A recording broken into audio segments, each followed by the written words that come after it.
ஆர்த்தி உனக்கு சேலரி போட்டாங்களா? ஷோ மறந்தேட்டேங்க. நேற்று நைட் வேல்யூ வரும்போதே கொடுத்தாங்க. செல்ஃப் மேலதான் இருக்கு, நீங்க போய் எடுத்துக்கிறீங்களா? சரி ஓகேம்மா. ஆர்த்தி என்னம்மா ஃபுல் சேலரி அப்படியே இருக்கு, உன் செலவுக்கு எதுவும் எடுத்துக்கலையா? எனக்கு என்னங்க செலவு இருக்க போகுது? எனக்கு என்ன தேவையோ அதை நீங்களே பாத்துறீங்க. குழந்தைக்கு என்ன செலவோ அதையும் நீங்களே பாத்துறீங்க. வீட்டுக்கு என்னவோ அதையும் நீங்களே பாத்துறீங்க. இதுக்கு மேல எனக்கு என்னங்க வேணும்? ஆர்த்தி என்னென்ன ஆச்சு? அன்னைக்கு ஆபரேஷன் பண்ணணும்னு சொல்லிட்டாங்கம்மா. அப்படியா? அங்க இருந்தாதான் ஆபரேஷன் பண்ணுவாங்கம்மா. 10,000 இருந்தா கொடுமா. அப்படியா? இதுல ஒரு 15,000 இருக்குன்னா எடுத்துட்டு போய் அன்னைக்கு என்னவோ பாருங்க. ரொம்ப நன்றிம்மா. நான் முன்னாடி போறேன். 2 பேரும் ஆஸ்பத்திரிக்கு வந்துருங்க.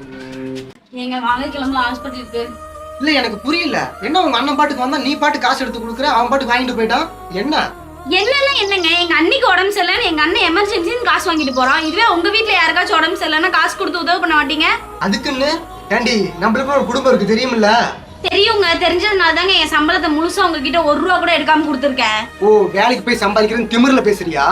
ஆமா, நான் இவ்வளவு அளவுக்கு சம்பாதிக்கிறேன்னா அதுக்கு காரணமே எங்க அண்ணன் தான். என்னை நல்லபடியா படிக்க வச்சு ஒரு நல்ல இடத்துல கல்யாணம் பண்ணி கொடுத்து நான் இப்ப சந்தோஷமா இருக்கேன்னா அதுக்கு காரணமும் எங்க அண்ணன் தான்.